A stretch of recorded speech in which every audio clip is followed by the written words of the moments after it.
시청자 여러분 안녕하세요. 세상의 모든 보험 정보와 함께하는 아나운서 이다운입니다.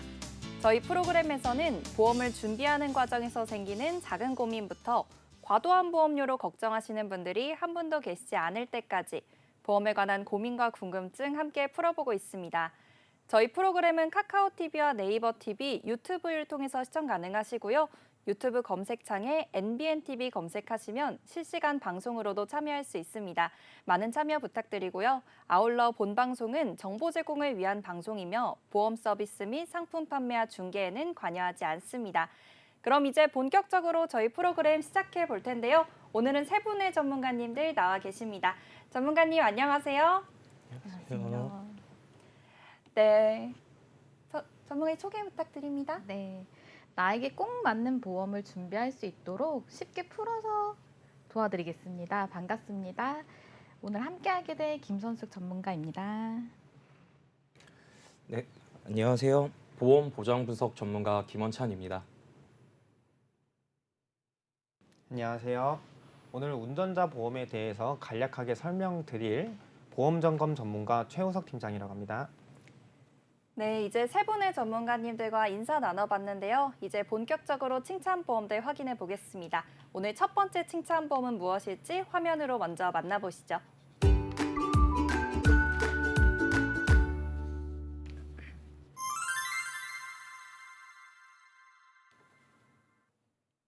오늘 첫 번째로 만나볼 보험은 바로 간병보험입니다. 간병보험은 김선숙 전문가님께서 준비를 해주셨는데요. 전문가님 오늘 어떤 내용 준비되어 있을까요? 네, 50대, 60대 분들이 가장 많이 문의 주시는 보험이 간병보험입니다. 이제 나이가 들어가면서 아플 확률이 아무래도 높아지시는데요. 이제 혹시 모를 교통사고나 내가 병에 걸려 아프게 되면 병원에서 누가 날 케어해 줄지에 대한 고민을 안 해볼 수가 없습니다. 이제 앵커님께서는 만일 병원에 입원을 했는데 이제 간병이 필요한 상황이라면 어느 분께 부탁을 하시겠어요? 제가 아직은 그렇게 오래 입원을 해본 적이 없어서 간병을 누가 해줄까 이런 고민은 안 해봤는데요. 그런데 만약 저한테 그런 일이 일어난다면 가족이나 아니면은 좀 가까운 지인분을 좀 떠올려 볼 것 같습니다. 네, 제가 상담을 많이 진행해 보면 이제 많은 분들께서 보통 가까운 배우자나 가족을 먼저 떠올리십니다. 하지만 직장을 다니고 있는 배우자나 가족의 경우 이제 이틀에서 3일 또는 일주일까지 정도의 간병을 케어해 줄 수는 있지만 한 달 이상의 장기적인 간병 생활에 들어가게 되면 사실 간병인을 고용할 수밖에 없습니다. 화면을 보시면 장기 간병을 할 경우 가족에게 짐이 되는 것이 66%로 많이 걱정하는 부분이고, 그리고 노후 자금을 간병비로 소진되는 것을 많이 두려워하고 계십니다. 앵커님은 간병인을 고용했을 때 하루 비용을 알고 계신가요? 네, 근데 확실히 장기적으로 간병 생활에 들어가게 된다면은 확실히 가족으로는 좀 어려울 것 같은데요. 저는 실제로 아직 간병인을 써본 적은 없지만 또 친구의 부모님께서 아프셔서 간병인을 고용하고 계신데 간병인이랑 또 병원 비용으로 굉장히 많이 지출이 된다고 하더라고요. 하루에 어느 정도 비용이 되는지 혹시 여쭤봐도 될까요? 네, 자료를 한번 보면서 계속 얘기해 보도록 하겠습니다. 이제 통계청 자료인데요. 하루 간병인 비용을 보시면 2014년도에 82,000원, 이다가 2023년도에는 12만 7천 원으로 올랐습니다. 이제 하루 12만 7천 원을 기준으로 한 달 30일을 계산해 보면 약 380만 원이라는 금액이 되는데요. 이제 한 달에 380만 원을 간병비로 내야 하는 돈이니 혹시라도 장기적인 간병이 필요한 상태라면 가족 모두에게 경제적으로 부담이 되는 건 사실입니다. 이제 앵커님 한 달에 380만 원 직접 들어보시니까 어떤 것 같으세요? 일단 380만 원 자체가 너무 부담스러운데요. 그런데 이게 또 계속해서 증가하고 있는 금액이라고 하니까 확 와닿는 것 같습니다. 거기다가 저도 그렇고 좀 부모님도 그렇고 미리미리 준비를 하지 않으면 이 가격이 굉장히 부담스럽게 느껴질 것 같은데요. 우리가 좀 어떻게 준비를 해볼 수 있을까요? 네, 그렇죠. 이제 연봉 4천만 원의 직장인 분들이 한 달 월급을 한 푼도 사용하지 않아야 하는 금액이기 때문에 아무래도 부담스럽지 않다고 한다면 그건 거짓말일 것 같습니다. 하지만 그럴 때 간병보험에 대해서 알고 계신다면 큰 도움을 받을 수 있으니 이제 지금부터 제 얘기를 조금 더 집중해 들으셔야 될 것 같습니다. 이제 간병보험은 쉽게 말해 보험회사에서 간병인을 보내주느냐, 이제 간병 비용을 주느냐 이렇게 두 가지로 구분할 수 있는데요. 이제 그것을 간병인 보험과 간병비 보험으로 나눠 말할 수 있습니다. 이제 간병인 보험은 내가 간병인이 필요할 때 보험회사에서 간병인을 보내주기 때문에 간병인을 직접 알아볼 필요가 없고 이제 인건비 상승이 되더라도 보험회사에서 나오기 때문에 걱정이 없다는 것이 가장 큰 장점입니다. 이제 다만 48시간 이틀이죠. 이틀 전에 간병인을 신청해야 해서 간병의 공백기가 있기 때문에 이제 병원 측에 따로 얘기해서 간병인을 요청해야 하고 비용 부담을 하셔야 됩니다. 또한 간병인 보험은 갱신형으로 판매하고 있어 갱신 시 보험료가 인상되니 갱신 주기는 긴 것으로 선택해야 되는 것이 유리하겠습니다. 또 그리고 간병비 보험으로는 간병인 보험과 반대로 생각하시면 됩니다. 간병인을 직접 내가 고용을 하고 비용을 지불한 뒤에 그 영수증을 보험회사에 청구하시는 시스템입니다. 그래서 간병인 사용 일수만큼 보험금이 지급이 되는데요. 간병인을 직접 알아봐야 되는 번거로움이 있고 그지만 이제 비갱신형으로 가입이 가능하게 되어 있어 보험료 상승이 없다는 것이 가장 큰 장점입니다. 여기서 추가로 설명을 드리자면 간병비 보험은 이제 병실에 따라서 보험금 지급액이 다를 수 있으니 이것은 지금부터 더 자세히 말씀드려야 될 것 같습니다. 이제 화면을 보시면 모 보험사에서 제안서를 이제 캡처했는데요. 이제 요양병원 제외, 요양병원, 이제 간호간병 통합 서비스 이렇게 세 가지로 나눠볼 수 있습니다. 옆에 보시면 15만 원, 2만 원, 7만 원으로 입금액도 각각 다릅니다. 여기서 요양병원 제외라는 것은 우리가 평소 알고 있는 일반 병원을 의미하는데요. 일반 병원에 입원했을 시 간병인 사용을 했을 때 하루당 15만 원이 지급된다는 내용이고, 이제 두 번째로 요양병원일 때는 이제 치매나 파킨슨과 같은 노인성 질환으로 24시간 보호자가 필요할 경우 이제 이런 의료기관을 많이 사용하시는데요. 하루 간병인 사용 시 2만 원이 지급된다고 나와 있습니다. 그리고 이제 장기 입원 환자의 경우에는 요양병원을 많이 이용하시기 때문에 간병보험에서 일반 병원뿐만 아니라 요양병원의 보장 여부와 보장 금액까지 확인하시면 도움이 되겠습니다. 그리고 마지막으로 간호간병 통합 서비스 병동에 입원하여 치료받으시는 경우 하루당 7만 원이 지급이 되는데요. 이제 앵커님 혹시 간호간병 통합 서비스에 대해 들어보신 적이 있으셨나요? 이제 들어보셨다면 어느 정도 알고 계시나요? 네, 일단 들어는 봤는데요. 일단 전문가님께서 너무 설명을 잘해주셔서 제가 간단하게 조금 정리를 해봤습니다. 우선 간병인을 보내주는 보험을 간병인 보험이라고 하고요. 반대로 우리가 직접 간병인을 고용해서 나중에 보험사에 청구하는 방식을 간병비 보험이라고 한다고 설명해 주셨습니다. 이 두 가지 보험의 차이를 잘 아셔야지 효율적으로 대비를 하실 수 있을 것 같은데요. 이어서 이 간호간병 서비스에 대해서 얘기해 보겠습니다. 저는 요거를 설명은 들은 적은 있는데요. 네. 그런데 정확하게 어떤 서비스인지는 아직 잘 모르겠더라고요. 네, 이제 보건복지부에서 말하는 간호간병 통합 서비스 제도에 대한 설명입니다. 이제 간호간병 통합 서비스는 가정에서 간병비의 부담을 덜고자 국가에서 시작한 정책인데요.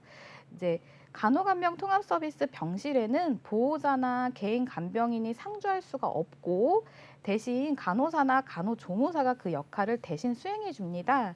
이제 요즘은 간병인을 고용하게 되면 하루 간병 비용만 12만 원에서 15만 원으로 말씀을 드리는데 이제 간호간병 통합 서비스 병동은 건강보험이 적용되어 그 비용이 일반 병실료에 약 2만 원 가량 추가하시면 되시고 실손 의료비 보험이나 이제 보장을 받을 수 있어서 간병비의 부담을 크게 덜 수 있습니다. 네, 그렇다면 이 간호간병 통합 서비스가 금액적으로도 굉장히 저렴한 것 같은데요. 그렇다면 간병보험을 크게 우리가 따로 들어야 할 이 이유가 무엇일까요? 네, 이제 간병보험이 필요 없다고 하실 수 있습니다. 근데 이제 현재 운행되고 있는 통합 서비스 병동의 경우 누구나 이용할 수는 있지만 거동이 불가능한 경우에는 이제 보호자가 24시간 상주해야 하는 경우에는 이용이 제한되고 있습니다. 이제 보통 수술을 하시고 나시면 수술 부위의 회복 때문에 움직임을 제한하기 위해 소변줄을 꽂고 계시잖아요. 이런 경우 이용이 제한되니 수술이나 입원 계약이 있으시다고 하면 미리 간호간병 통합 서비스 병동을 운영하고 있는지 이제 병원의 입소 조건을 확인하시고 서비스를 이용하시면 되겠습니다. 네, 간호간병 통합 서비스 입소 조건이 만족이 된다면은 확실히 입소하는 것이 나에게 더 효율적일 것 같다는 생각이 드는데요. 그렇다면 이 간호간병 통합 서비스 병동이 운영되는 병원이 어딘지 이걸 알아볼 수 있는 방법이 있을까요? 네, 이제 제가 직접 국민건강보험공단의 홈페이지에 들어가서 매뉴얼을 만들어 봤는데요. 이제 상단에 건강인을 누르시고 좌측 병의원 정보를 누르시면 간호간병 통합서비스 병원 찾기가 보이십니다. 이걸 누르시면 이제 그 지역에 살고 계시는 지역의 시와 도를 검색해서 누르시면 다음과 같이 결과가 나옵니다. 저는 이렇게 찾은 지역에 5개 병원을 찾을 수 있었는데요. 이제 연락처와 위치, 휴무 여부까지 상세하게 나와 있는 걸 확인할 수 있으니 휴대폰에서도 이제 건강보험공단 들어가셔서 비슷한 방법으로 검색이 되니까요. 시간이 되실 때 미리 한번 해보시는 것도 좋습니다. 네, 국민건강보험 홈페이지나 아니면 휴대폰에서도 확인이 가능하다고 말씀해 주셨습니다. 이 간호간병 통합 서비스 병동이 운영되는지 우선 확인해 보는 게 중요할 것 같은데요. 그렇다면 오늘 간병보험에 대해서 간략하게 정리를 해주시면 시청자분들께 많은 도움이 될 것 같은데요. 전문가님 정리 부탁드리겠습니다.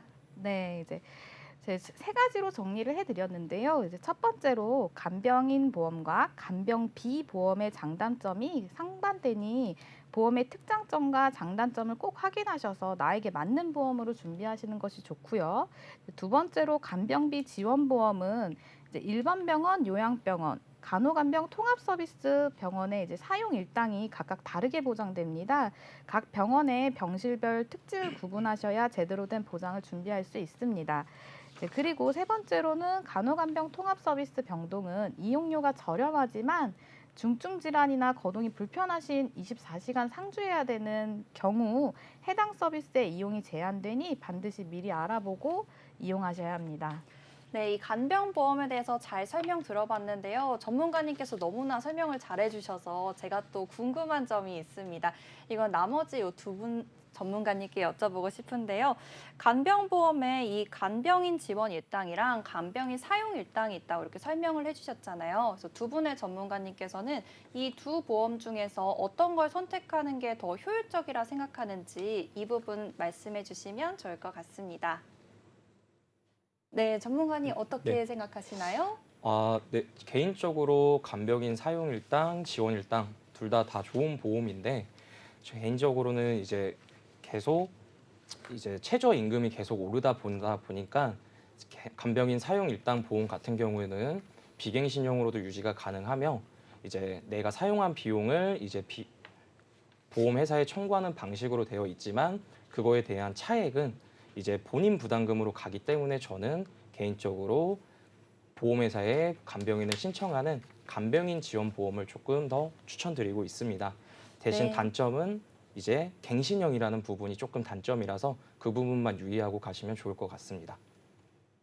네, 김원찬 전문가님의 의견 잘 들었고요. 그러면 이어서 또 저희 최우석 전문가님께서도 의견 어떻게 되시는지 말씀 부탁드리겠습니다. 네, 김원찬 전문가님이 말씀하셨던 부분이랑 저는 같은 생각인데요. 간병인 사용 일당도 있고 지원 일당도 있지만 물가 상승으로 인해서 저도 개인적으로는 이제 지원 일당이라고 해서 사람이 지원이 나와서 도움을 받을 수 있는 갱신형이지만 지원 일당으로 하는 게 좋다라고 개인적으로 생각하고 있습니다. 네, 알겠습니다. 김원찬 전문가님께서도 이 간병인 지원 일당에 대해서 말씀을 해주셨습니다. 자, 그러면 이제 두 번째 칭찬보험으로 넘어가 볼 텐데요. 두 번째 칭찬보험은 무엇인지 화면으로 먼저 만나보시죠. 네, 두 번째 칭찬보험은요, 내보험 체크리스트입니다. 이 체크리스트가 어떤 건지 확인해 보도록 할 텐데요. 전문가님, 이 내보험 체크리스트에 대해서 몇 가지 설명을 해주신다고 들었어요. 어떻게 잘 가입이 되어 있는지 쉽게 점검할 수 있는 체크리스트라고 들었는데요. 어떤 내용인가요? 네, 보통 이제 아는 지인을 통해서 아니면 친구를 통해서 가입은 해놓았지만 내 보험에 빠진 것은 없는지 혹시 잘 들어놓은 것은 맞는지 궁금해하시는 분들이 많으실 텐데요. 그렇다 보니 이제 정말 잘 가입이 되어 있는지 이 부분 찜찜하게 가져가시는 분들이 많이 있으실 겁니다. 그런 분들을 위해 내 보험 점검 체크하시는 방법 3가지를 알려드리도록 하겠습니다. 제일 첫 번째로 체크하셔야 할 항목은 가입하신 보험이 갱신형인지 비갱신형인지에 대해 체크해 보셔야 합니다. 전화로 가입하거나 TV 광고를 보고 가입하시는 경우 대부분 갱신형이 많으신데요. 저렴한 가격에 높은 진단비를 받을 수 있다는 장점을 활용하는 경우가 많기 때문입니다. 갱신형 보험의 증권 일부를 발췌를 했는데요. 납기 및 만기를 보시면 정기납 10년 만기라고 적혀져 있습니다. 이 증권을 해석하면 10년씩 갱신되면서 정기간을 납입해야 한다는 뜻으로 해석할 수 있습니다. 또는 10년 납 10년 만기, 20년 납 20년 만기라고 적혀 있는 경우도 마찬가지로 10년 또는 20년마다 갱신되면서 정기간을 내야 하는 갱신형 상품이라고 해석할 수 있습니다. 간혹 광고 상품의 경우 20년 갱신 상품을 20년 동안 오르지 않는다라고 말해 비갱신형 상품으로 알고 계신 분들도 많은데요. 주의하셔서 점검하시는 것이 좋겠습니다. 반대로 비갱신의 경우 20년 납 100세 만기, 20년 납 90세 만기로 세만기로 적혀져 있다는 것이 특징입니다. 따라서 내 보험 증권이 갱신인지 비갱신인지 위 방식을 통해 체크해 보시면 더욱더 도움이 되실 겁니다. 네, 내보험 셀프 체크리스트 첫 번째 체크리스트였습니다. 갱신형인지 비갱신형인지 확인해야 한다 이렇게 설명해 주셨고요. 사실 보험증권을 보면 가입해놓고도 이걸 보면 제대로 못 알아듣는 경우가 많습니다. 위 방식으로 확인을 하면 갱신인지 비갱신인지 바로 확인할 수가 있을 것 같으니까요. 모두 보험증권 확인해 보시면 좋을 것 같습니다. 그러면 이 갱신보험과 비갱신보험은 어떤 차이가 있길래 우리가 이 체크리스트를 확인해 봐야 하는 걸까요? 네, 자료 화면 준비를 했는데요. 화면을 보시면 비갱신형 보험과 갱신형 보험의 차이점을 보기 쉽게 비교해 놓았습니다. 30세에 가입한 20년 납 비갱신형의 보험의 경우 20년 동안 보험료를 납입하고 50세부터는 보험료를 더 이상 내지 않으면서 가입 시에 정하신 만기까지 보상을 받을 수 있으나 갱신형 상품에 비해 보험료가 다소 비싸다는 단점이 있습니다. 반대로 갱신형 보험의 경우 30세에 단돈 1,000원대로 암 3천만 원의 진단비를 보상받을 수 있다는 장점이 있지만 만기까지 보험료를 납입해야 하는 단점이 있습니다. 또한 보험료 역시 일정 기간마다 갱신이 되어 올라가기 때문에 다소 부담스럽다는 단점이 있습니다. 처음에는 갱신형 보험료가 저렴할 수 있지만 총 납입 보험료는 비갱신형 보험료가 훨씬 저렴합니다. 네, 이 갱신형과 비갱신형의 차이에 대해서 말씀해 주셨는데요. 이 총 납입 보험료가 비갱신형 보험료가 저렴하니까 그렇다면 우리가 갱신형보다는 비갱신형으로 가입하는 게 더 효율적으로 가입할 수 있는 방법이 될까요? 네, 갱신형과 비갱신형 모두 장단점이 있기 때문에 어느 보험이 더 좋고 나쁘다기보다는 가입하시는 연령대에 따라 좋은 보험이 될 수도 있고 나쁜 보험이 될 수도 있습니다. 우리는 모두 활동 기간이 정해져 있기 때문에 60세가 넘으면 이제 점점 정년을 준비하시는 분들이 많으신데요. 경제 능력이 줄어드는 시기에 이제 아프기 시작하기 때문에 젊을수록 비갱신형 보험이 더 유리하다고 할 수 있습니다. 반대로 65세 이상의 연령대의 분들은 비갱신형으로 준비하시면 비싸고 부담감을 많이 느끼시다 보니 갱신형 상품이 더 유리하다고 할 수 있습니다. 네, 65세를 기준으로 해서 65세 이상의 연령의 경우에는 갱신형으로 가입하는 게 유리하다 이렇게 설명해 주셨고요. 반대로 65세 이하로는 비갱신형이 유리하다고 말씀해 주셨습니다. 연령에 따라서 갱신형 보험이 유리할 수도 있고 비갱신형 보험이 유리할 수도 있겠는데요. 제가 제대로 이해한 게 맞나요? 네, 맞습니다. 따라서 본인의 연령에 따라 가지고 계신 보험이 적절한지 체크해 보시면 되겠습니다.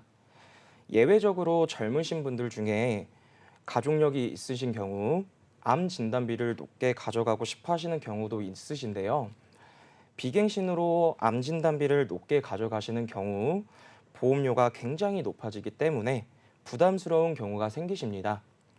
이런 경우에는 갱신형 보험과 비갱신형을 적절하게 복층 구조로 설계하여 가져가시는 구조가 현명하십니다.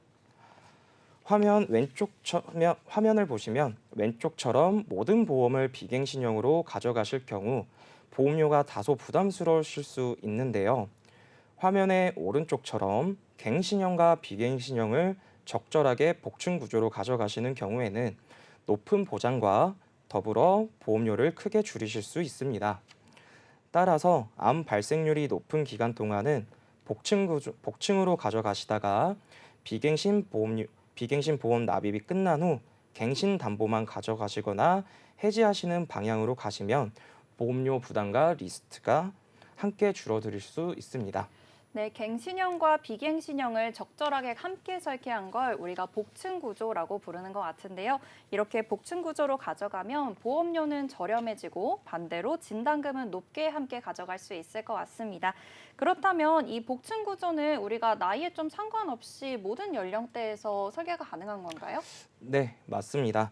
그러나 본인 가족력을 참고하시면서 연령대에 따른 암 발생률을 참고하셔서 준비하시면 더 도움이 되실 겁니다.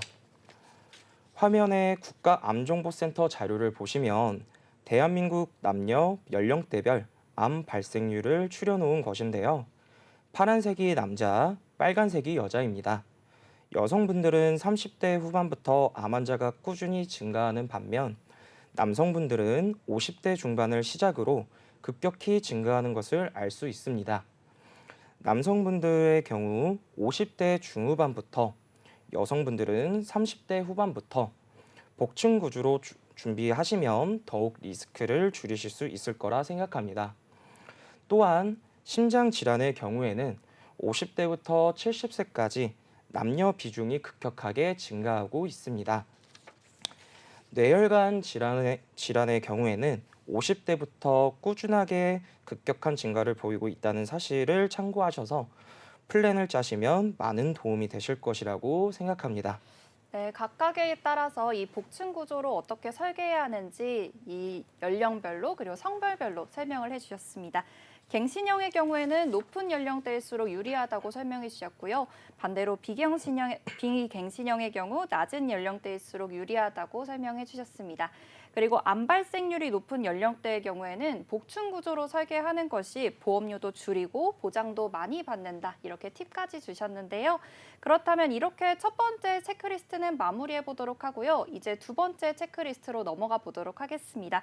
전문가님, 우리 두 번째 체크리스트는 어떻게 되나요? 네, 체크해 보실 두 번째 리스트는 진단비의 보장 범위입니다. 우리가 가입하시는 보험 주요 진단비는 암, 뇌, 심장 크게 세 가지로 나뉘는데요. 이 각각의 진단비의 보장 범위에 대해서 설명해 드리도록 하겠습니다. 암 진단비의 종류에는 일반암, 소액암, 유사암 이렇게 크게 세 가지로 나뉘는데요. 가입하신 보험이 일반암, 소액암, 유사암이 모두 잘 가입되어 있는지 체크해 보셔야 합니다. 유사암은 갑상선암, 제자리암, 경계성 종양, 기타 피부암 이렇게가 해당이 되며 극초기 암이라고 볼 수 있습니다. 소액암으로는 생식기암과 대장점막 내암이 해당이 됩니다. 일반 대장점막 내암의 경우에는 보험 회사별로 일반암으로 지급되는 경우도 있습니다. 일반암은 유사암과 소액암을 제외한 모든 암이라고 생각하시면 됩니다.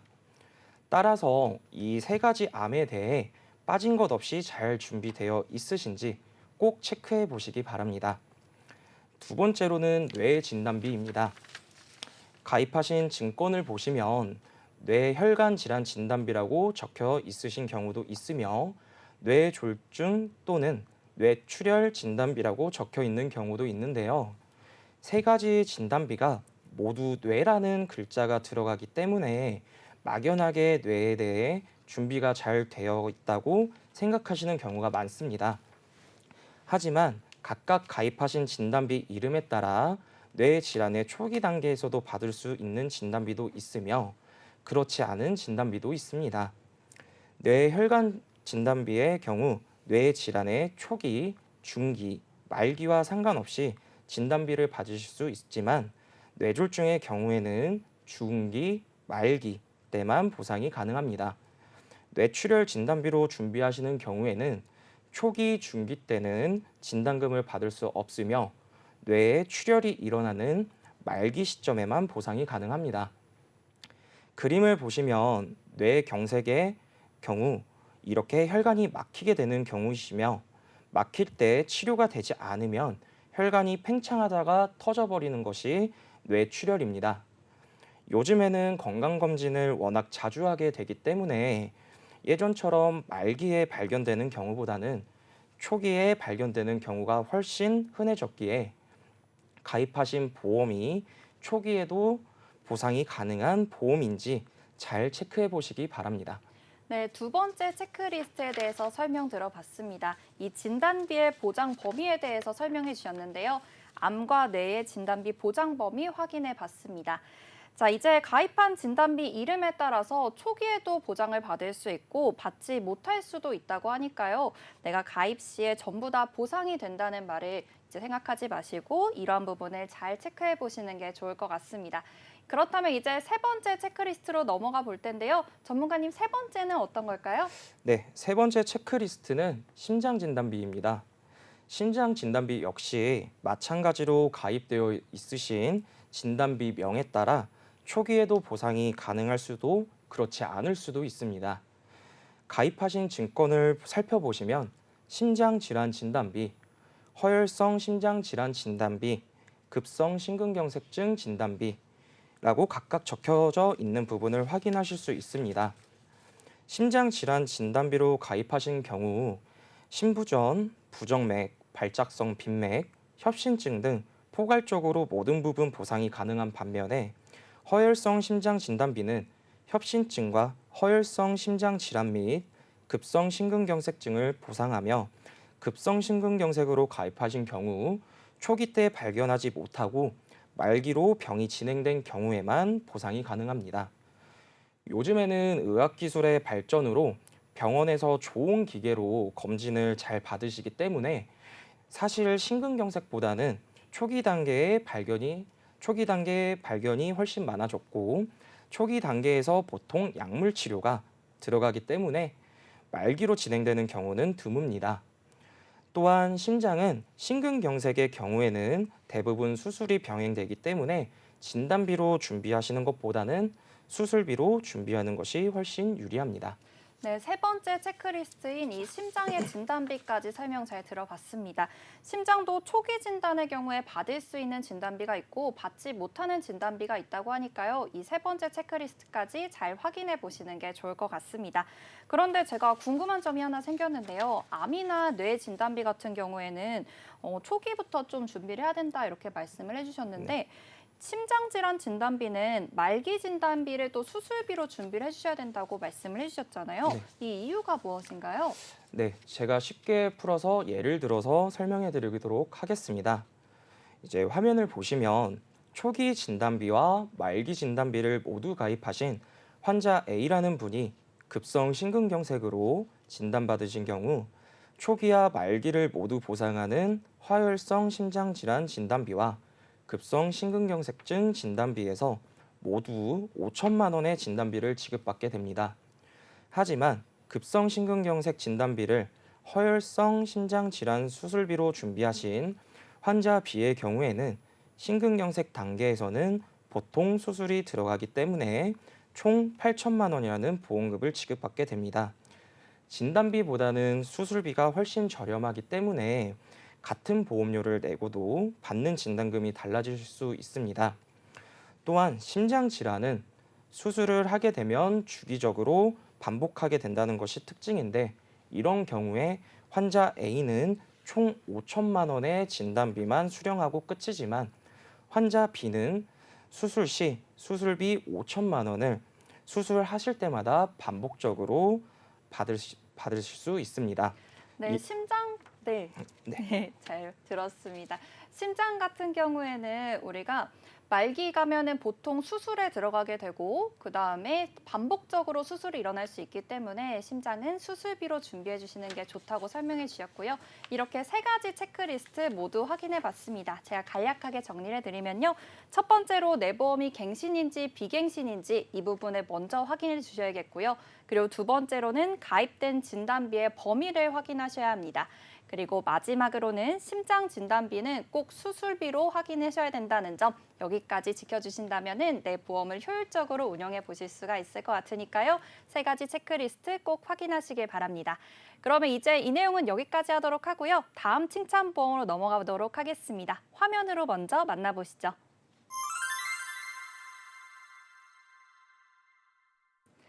세 번째 칭찬보험입니다. 세 번째 칭찬보험은 운전자 보험인데요. 운전자 보험은 저희 최우석 전문가님께서 준비해 주셨습니다.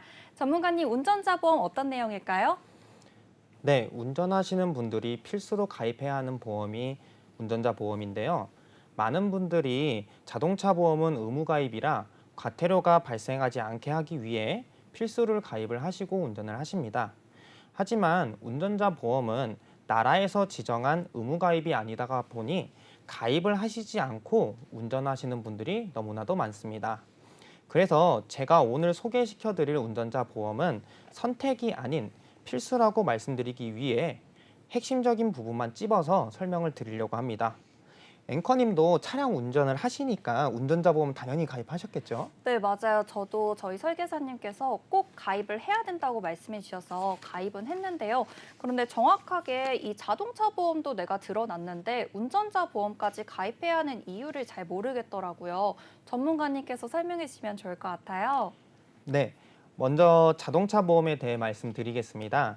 화면에서 보이듯이 자동차 보험은 상대방 차, 상대 운전자, 내 차, 내 몸에 대해 보상을 해주는 보험입니다. 예를 들어 제가 운전 중에 졸음운전으로 앞 차량을 꽁 하고 박았어요.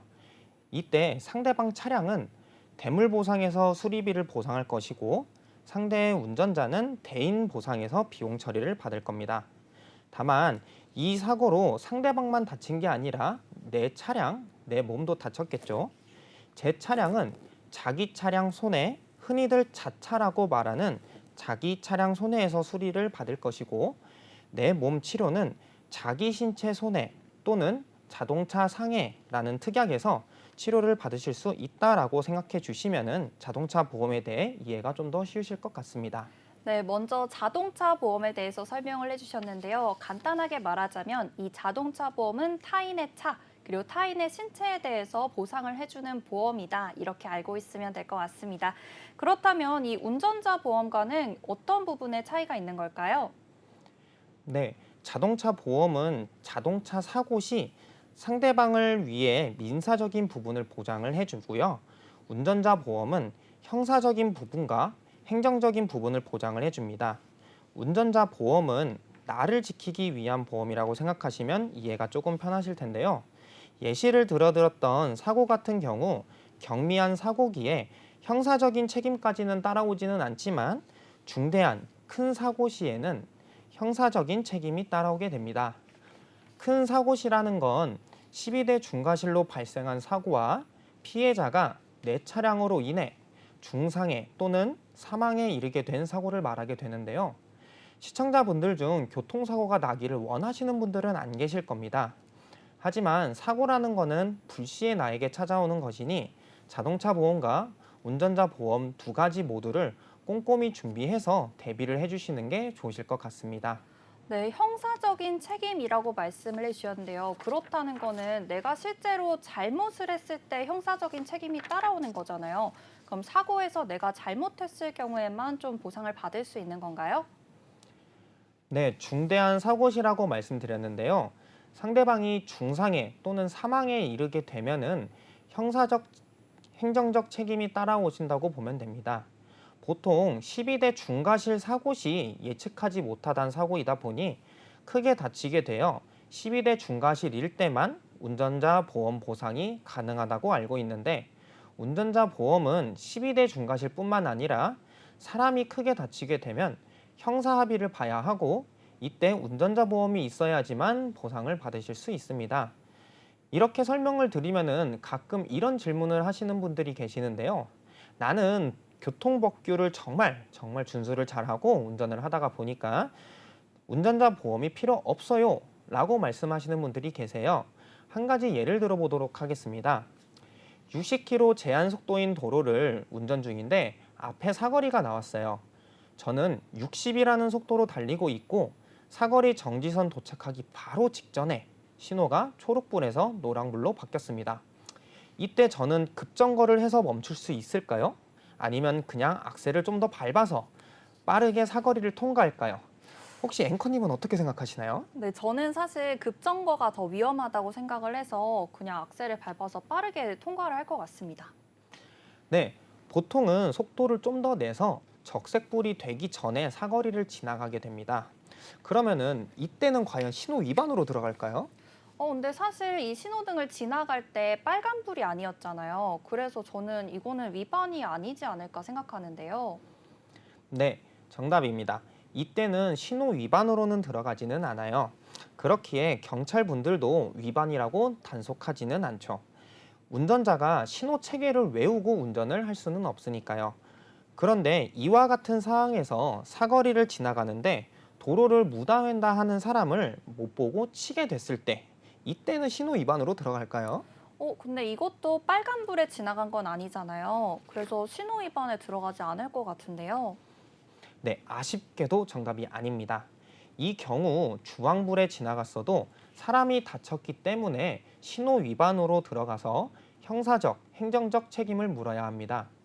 이렇게 우리가 운전 중 흔히 발생할 수 있는 사고가 12대 중과실에 해당이 되고 상대방이 다치며 금전적 손해가 발생할 수 있으니 운전자 보험은 선택이 아니라 필수로 가입을 하시고 관리받으셔야 합니다. 확실히 내가 고의로 사고를 내겠다 하고 사고를 내지 않아도 이런 상황에서는 나에게 형사적 책임이 있을 수 있으니까 꼭 운전자 보험의 중요성을 인식해야 할 것 같습니다. 전문가님께서 정말 좋은 예시로 설명을 해주셔서 시청자분들께서도 운전자 보험의 중요성에 대해서 생각해 보실 수 있을 것 같아요. 그럼 이렇게 중요한 운전자 보험을 가입할 때 결국 우리가 어떤 담보들을 챙겨가야 하는지 이 부분 설명해 주시면 좋을 것 같은데요. 네, 운전자 보험의 가장 중요한 담보들은요. 첫 번째, 변호사 선임 비용. 두 번째, 교통사고 처리 지원금. 세 번째, 자동차 벌금이라고 할 수 있습니다. 변호사 선임 비용은 말 그대로 변호사를 선임했을 때 나오는 비용에 대해서 보상을 해주는 담보이고요. 교통사고 처리 지원금은 줄여서 교사처라고 많이들 말씀하시는데요. 중대 사고 시 형사적 책임인 형사합의를 볼 때 비용을 배상해주는 담보입니다. 민사적인 대인 합의랑은 별개로요. 형사 합의를 볼 때 몇백만 원, 많게는 억에 하나는 합의를 봐야 하는데 이 합의금의 기준이 없습니다.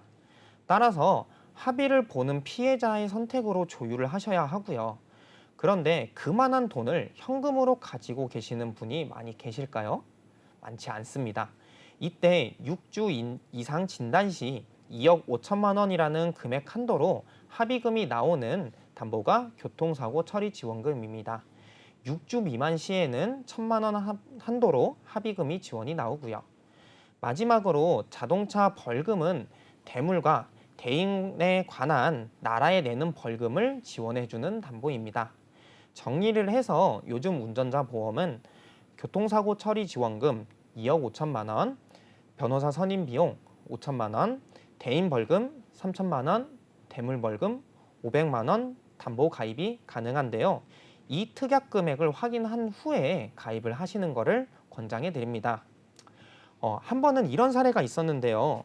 보험 관련 모든 분들이 저에게 관리를 받고 계시는 어머니가 한 분이 계시는데요. 하루는 남편이 신호 위반으로 오토바이를 추돌을 했다고 어떻게 해결을 할지 모른다고 한번 어떻게 해야 되는지 연락을 주셨는데요.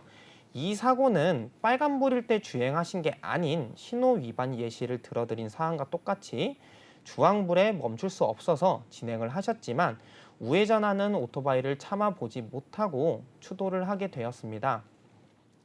오토바이 운전자는 발목이 골절이 되었고 병원에 입원 치료를 받고 계셨습니다.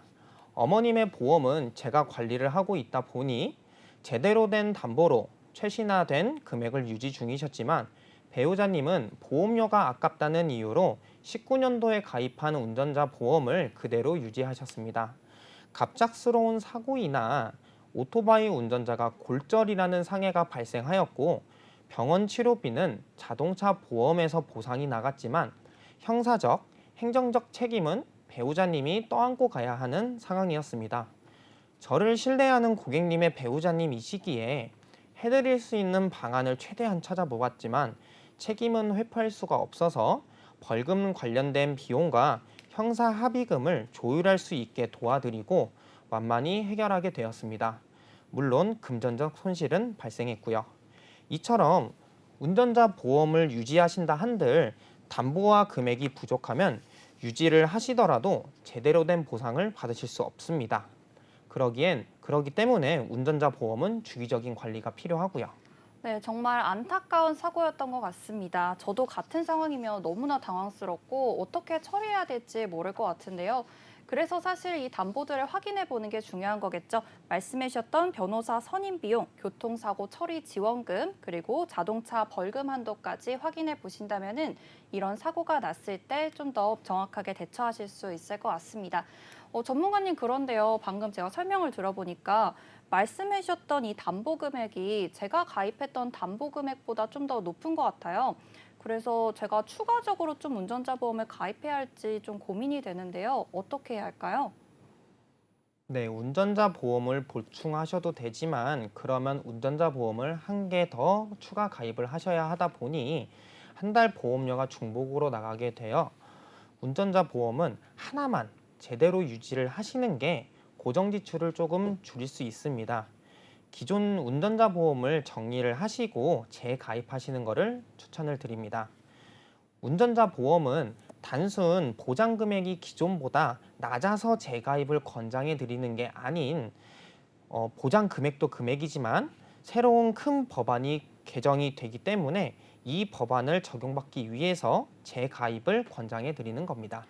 네, 보장 금액보다 더 중요한 이유를 설명해 주셨는데요. 이 새로운 큰 법안, 이렇게 말씀해 주셨습니다. 그렇다면 이 새로운 큰 법안이라는 게 예시를 들면 또 어떤 내용일까요? 네, 큰 법안은 민식이법과 공탁법, 공탁금, 선지금 및 변호사 특약 범위 확대라는 부분이 있는데요. 민식이법은 20년 3월에 개정이 되었고 공탁법과 공탁금 선지급 및 변호사 특약 범위 확대는 22년도 12월에 개정이 되었습니다.